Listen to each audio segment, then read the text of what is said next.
Ayan, nandito ako ngayon sa Tacloban City, sa hometown ko.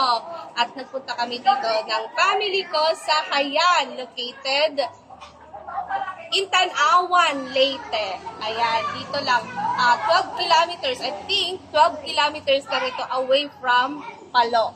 So, yun guys, ito ang Hayan. Ayan. Kaya Hayan kasi ibinase yung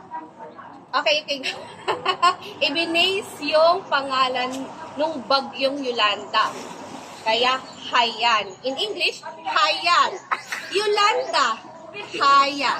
Okay? Gets nyo na? Ayan. Pakita natin guys. Tingnan nyo guys yung view. Kung gaano kaganda yung Hayan. Hayan Resort. Hayan Peak Hotel and Resort.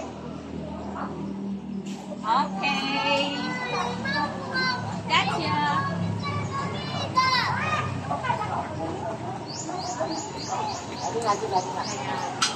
Guys, kahapon pa kami dito. Kahapon sobrang marami kami. More than 20. Ngayon, ano na lang kami? 6 kasi hindi na sila nag-overnight doon. Dito. Kahapon yung iba sa amin. So, yun guys. Enjoy!